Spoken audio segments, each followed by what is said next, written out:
When watching or experiencing zombie media, the horrors that are most often explored are the fact that other people will turn monstrous and will be the scariest thing you have to face, and for some reason are turning into Imperial Stormtroopers, looking at you, Walking Dead, or just the zombies themselves being scary and gross and eating people, the horrors of the zombies being caused by some sort of contagion, or just the horrors of fighting like hell to not turn into a walking husk. But there are more. There is a great amount of potential left to explore within zombie/apocalypse media, and I think the current selection of media has really only scratched the surface of this remaining horror. However, there is a game that shines a light on all of these forgotten horrors within the zombie apocalypse, and that game is Project Zomboid.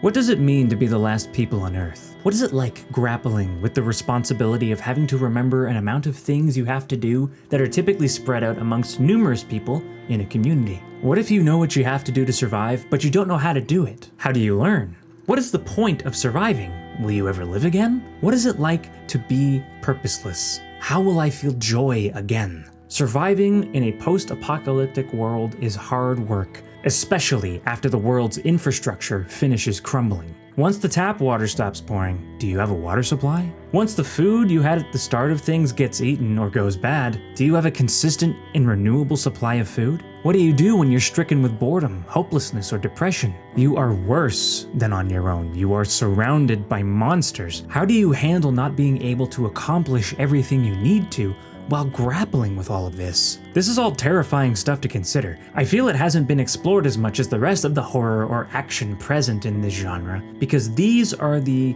regular, mundane situations the zombie media I have seen up until this point doesn't typically consider. Before playing Project Zomboid, when I thought about zombie apocalypses, I always thought about the action that has been done to death in an endless well of movies and video games, some of which I love dearly, but a lot suck. Especially in the 2000s and early 2010s zombie craze, where everyone and their dad was making zombie media. For those of you who were big into superhero films like myself and remember experiencing the superhero fatigue, I'm sure that you remember that it happened with zombie media as well. But back to considering the apocalypse, when considering if I would survive or not, I always thought about how fast the zombies were at first, where I was located when it started, what time it became apparent, and then I thought about grabbing a metal baseball bat at the store and going swinging. I never thought I would last long, but I thought I'd have a fighting chance. Zombie apocalypse? Nah, I'd win. After playing Project Zomboid, there's no thought required. Now I just know I would not survive, especially on my own. The zombies don't even factor into my calculations anymore. The sheer amount of laborious chores and monotonous tasks that need to be done in order to survive in a world without society or infrastructure is already hard enough. Add in the element of constantly being hunted by flesh-eating monsters on top of that, and now it's not even a debate. I would not survive a zombie apocalypse on my own. Period. Full stop. At my current level of knowledge, I simply don't know how to do everything that is required. There is only one person that I know personally who knows how to do everything that is required to survive in the long term. But even then, everyone makes mistakes, and it only takes one. Chores. The first forgotten horror of zombie media we're talking about today is chores, and the anxiety of not being able to complete them all, especially when those chores have a deadline that you cannot be certain of, but you know it's coming. So what chores do you have to do in order to survive in a zombie apocalypse? Let's name a few. 1. Find a way to transport resources and find a way to ensure that it works for as long as it can. Also, find and stockpile fuel for it. For this, you'll need knowledge of vehicle maintenance, and you'll also need to be able to drive really well because the roads are going to be a mess. 2. Find a renewable source of water before the tap water stops pouring.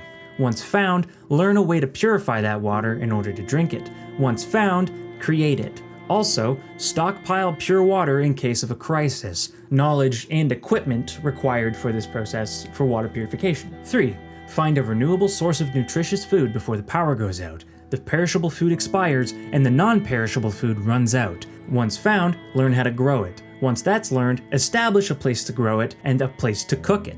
Then, cook the food so that it's edible. After a food source has been established, stockpile non-perishables that you find, in case of a crisis. For this, you need a knowledge of farming, cooking, and nutrition. Number 4, take care of your personal hygiene and the cleanliness of your living space in order to prevent sickness, because there's no doctors to treat you anymore. So, you need knowledge of how to maintain dental hygiene, body hygiene, home hygiene, and clothing hygiene, despite not having many cleaning supplies at your disposal once the power goes out. 5, build a shelter against the elements of whatever region you are in. This one gets harder depending on where you live in the world, because, if you live in Canada like me, you might have some really harsh winters, depending on where you are. Also consider needing to wear armor or heavy clothing to prevent being bitten by zombies. You'll need a knowledge of some carpentry to build a really good, long-standing shelter. Potentially need a knowledge of electrical if you consider that you might want to use a generator to power something to make your life a little bit easier. You'll also need that fuel you stockpiled for your vehicle as well to possibly power that generator. And then potentially need a knowledge of tailoring in order to make your clothing feel a little bit more like armor if that's something you want to do. I personally believe it's a very useful thing to do. 6, maintain the quality of the tools you are using to survive. For that, you need a knowledge of mechanics, survival training, or carpentry, depending on the issue. Number 7, find a way to entertain yourself to combat boredom and depression so that you don't do something reckless out of impulse. Now there's plenty more, but I'm going to stop here. These goals have both long-term and short-term versions. There is a never-ending list of things to do, and only so much energy and time to do it. Using more energy and more time makes you tired, and therefore easy food for the undead. We need to further explore the horrors of doing mandatory chores in a zombie-infested world in our media. Some of the best moments in AMC's The Walking Dead show were the few ones that involved these chores. Well, before the show turned into fighting Imperial stormtroopers. Hell, there is a villain that enslaved people to do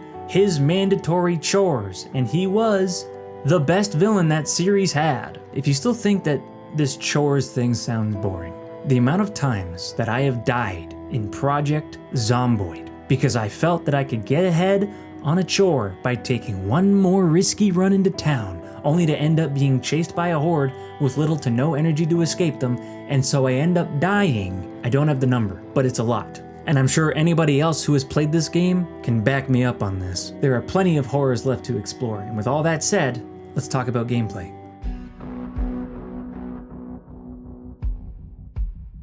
Hey, do you like being stressed? Do you like when a game feels like a full-time job? Are you feeling particularly confident in your abilities as a gamer? Project Zomboid is a game that will make you suffer. And it will certainly stress you out. Fuck, I gotta play some easier games. Why do I do this to myself? This game will never let you win, and it will boast about it while it does it. Bruh. Imagine just starting the game, figuring out how to move, look around, pick up weapons, shoot guns, see what skills you have, treat your wounds, and eat food, and then immediately dying. And that's just a tutorial. I feel like I paid $20 to bully myself. But I genuinely love this game. However, it has some problems. Most notably, the tutorial barely scratches the surface of what this game entails, neglecting to mention how to use and level the skills your character can use. I have 100 hours in this game, and I still don't know how to do most things in it. 1, because the tutorial is terrible, and 2, because there is a lot you can and have to do. There's just so much you can do in this game. While relying on YouTubers to make tutorials to teach your players how to get good at your video game is a remarkably terrible way to teach people how to play your game, the YouTubers have done a great job, and they deserve praise for that. Just look how small this box is. Now imagine trying to explain how to live as a human being in a box that small. I ain't f***ing reading that. One bright side is that it is a very thematic choice for what this game is, but that doesn't excuse it. Getting tossed into an apocalypse with no knowledge except that which you gathered in your character creator fits the situation perfectly. The YouTube tutorials are very good though. Credit to any creators that took the time to make useful videos to teach this game to players, because I would have been so lost without you all, oh my god. Project Zomboid is what I would describe as an anti-game. It is a game where you do have a goal, but you will never complete it. As the game says every time you start a run, this is how you died. Whether you play for 5 minutes or for 10 years, the end result is always the same.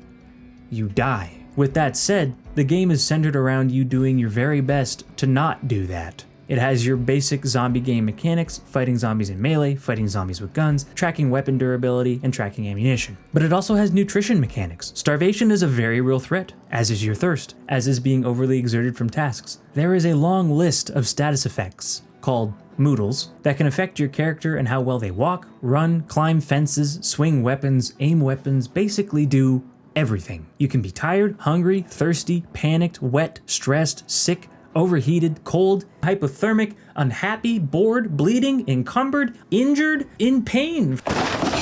All of these statuses have stages, which are their own statuses, but these are the names for all of the groups. I bring these up because, as I mentioned earlier, you have a lot of things to get done, and only so much time to do them. Not because this is a time trial, but because the taps stop working. The power goes out. You need to set up a living arrangement before that happens. Contrary to what I have seen in zombie media, there is plenty to do at the end of the world. It's just all chores. You do these chores to keep yourself safe with your character skills. Speaking of,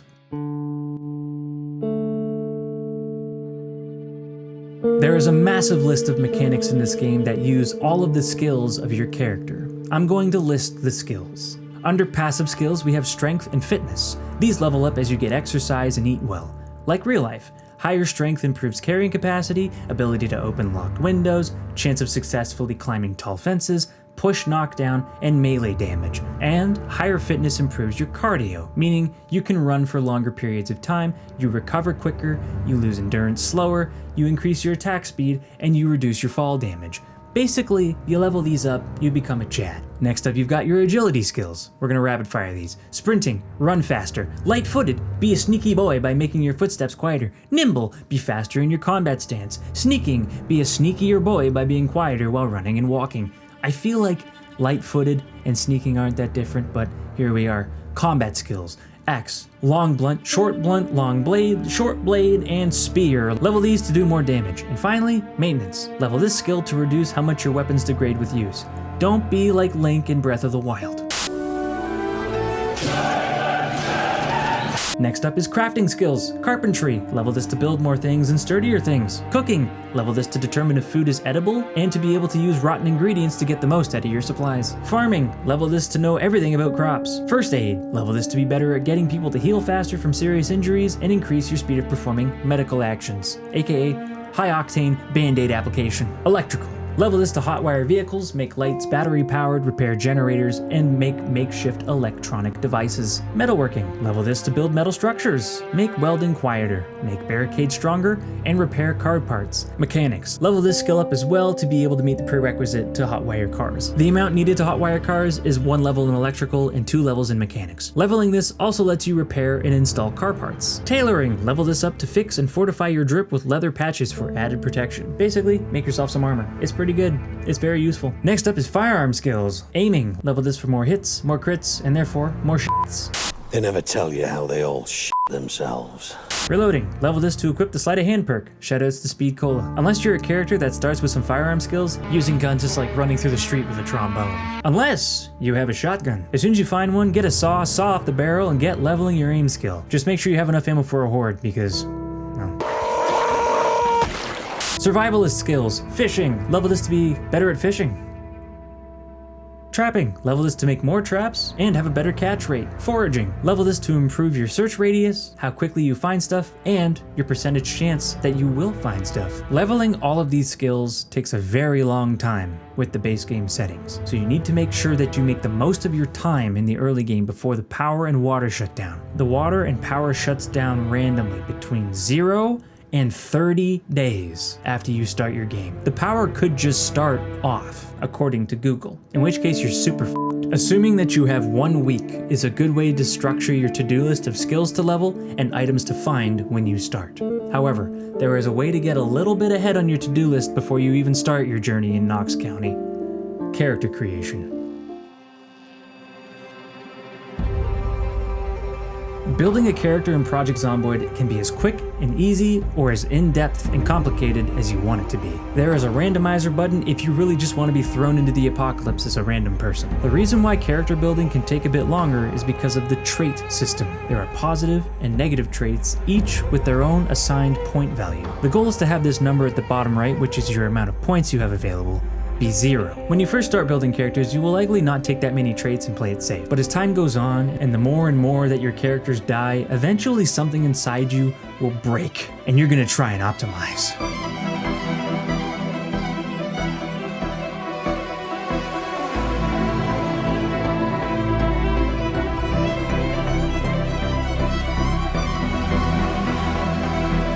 Or you just afflict yourself with as many negative traits as you possibly can and see how long you can survive. Whatever way you choose to go, once again, the game always ends the same. So have fun! If you want to play as an agoraphobic, out-of-shape, feeble, cowardly, clumsy, illiterate, short-sighted pacifist who is legitimately on the universe's shit list, all the power to you. Me personally, I like to play a lumberjack and get the mod that lets me spawn at the fire department so I can get the fire axe and get all the mileage I can out of that spicy Axeman trait. Basically, you can get very creative and you can make the characters and therefore the stories you want to see and follow in your zombie media experience. Whether they be a regular person who flips burgers to make ends meet, or a guy who doesn't understand the importance of eating food until he is hungry and believes in one thing and one thing only: swinging axes.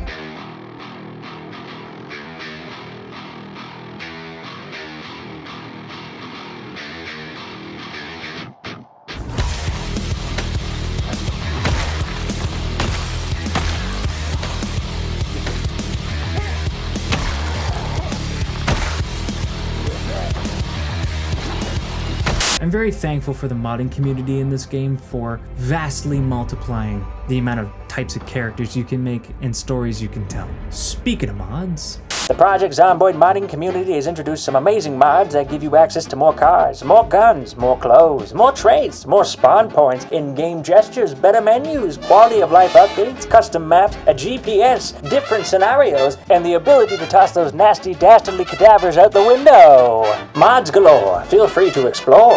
but as always, dear viewer, mod with caution if you don't feel like modding. The base game itself has a wild amount of customization, with settings that affect things like the amount of zombies, loot, helicopter events, XP gain, and much, much more. You can make the zombies walk slower than normal, or you can make them into sprinting zombies if you really want to challenge yourself. I always thought that if zombies could sprint that the world would be screwed, but Zomboid has let me truly experience it, and yeah, we're screwed.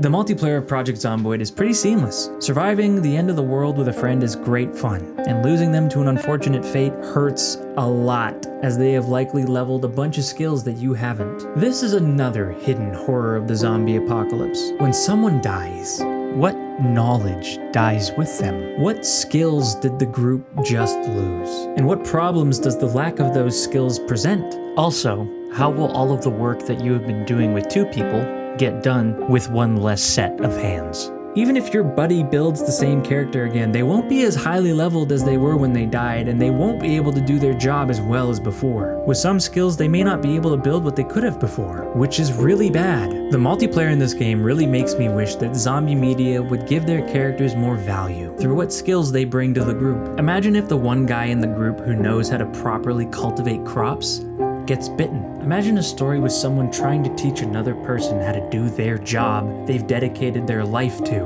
while slowly developing urges to eat them. I think that sounds very interesting. The multiplayer highlights not only the importance of teamwork at the end of the world, but how fast teamwork can be taken away from you with the loss of a fellow survivor.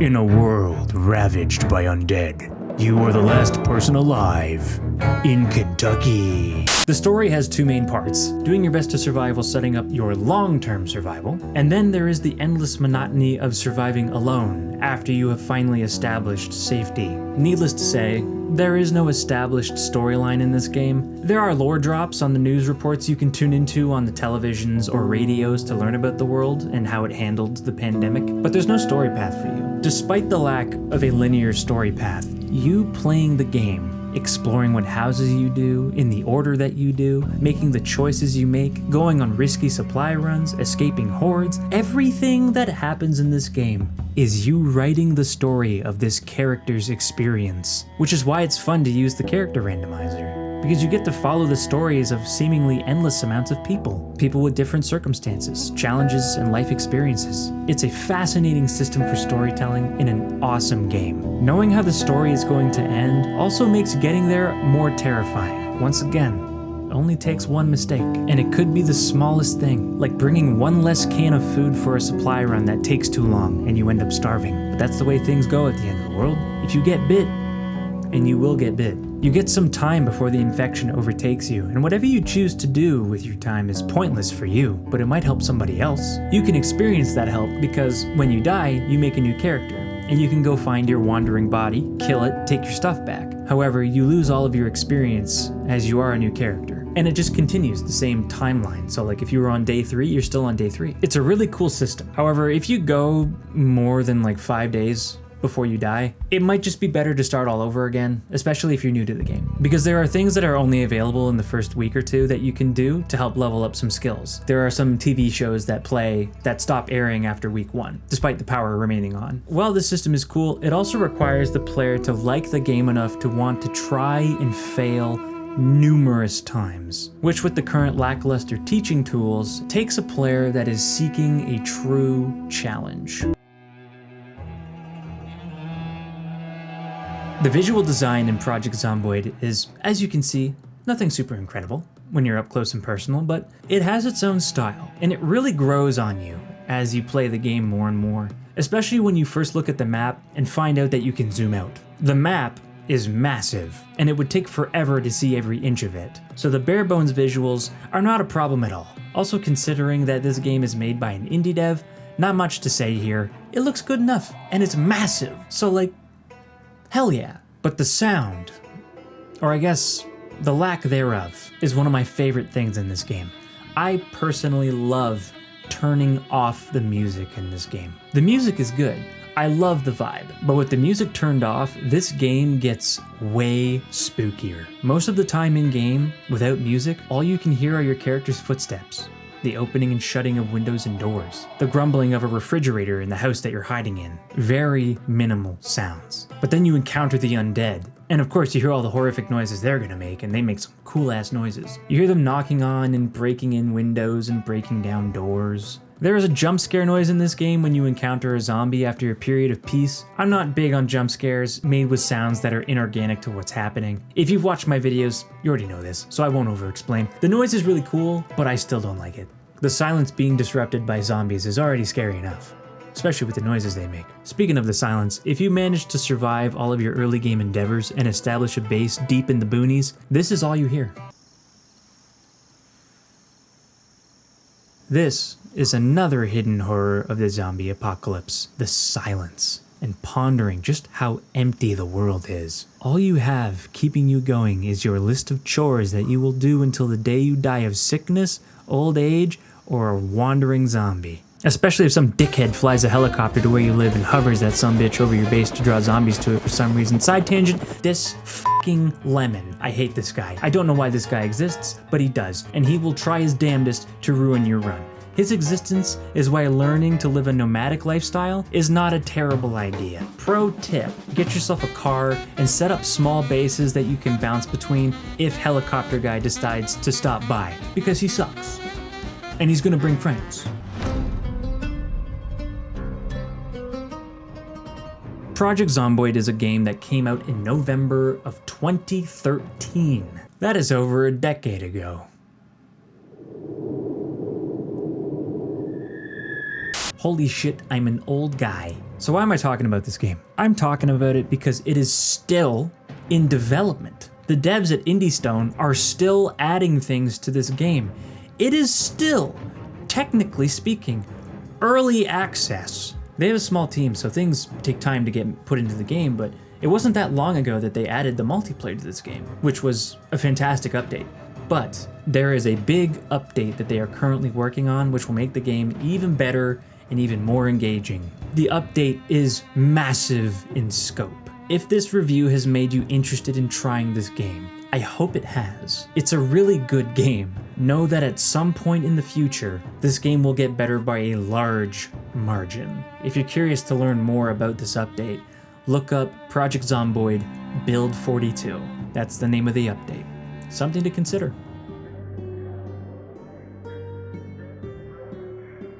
Project Zomboid is one of my favorite zombie games of all time, but it is a particularly difficult and unforgiving experience, so I cannot recommend it to everyone. You will not enjoy it unless you are up for a brutal challenge. It gives you the full scope of horrors that are present in a zombie apocalypse, and it not only refuses to hold your hand, but it spits in your face and kicks you in the balls when you make a mistake. If that sounds like a good time to you, absolutely buy this game. It's $25.99 Canadian. That's the same price as a cheaply made t-shirt up here. What happened? Dollar doesn't go as far as it used to, but I say give the game a shot if you're curious. You won't regret it. Hello! Thank you so much for watching the video. It means the world. I appreciate it more than you know. Have you played Zomboid? What are your thoughts? What's your favorite zombie game? Do you remember the overload and fatigue from zombie media? I do. The fatigue was real. Anyways, life update / PSA. I had to get a tooth removed because I had an infected root canal in one of my fake front teeth here. If I did not get the infection removed, the infection could have spread to somewhere else in my head, including my brain. Very spooky. So thank you, dentist, who all those years ago suggested doing root canals instead of just doing permanent implants. I'm poor. So I've been learning to speak with this fake tooth retainer, and I did my best to read this without sounding weird. If I did sound weird, that's life, I guess. But I really did my best to try and make my voice sound as good as it used to, but I got a big f***ing retainer in my mouth, so it's tough. Anyways, the PSA part of this, take care of your teeth. Okay? Take care of your f***ing teeth. Try your very best not to break them, and if you notice anything weird going on in your mouth, go straight to the dentist, okay? Especially if you have a fake tooth somewhere. I know it's expensive, but it beats the alternative. With all that said, apologies for the tooth tangent. Thank you again for watching the video. I hope you enjoyed it. Stay safe out there, and I will see you in the next video. Have a good one.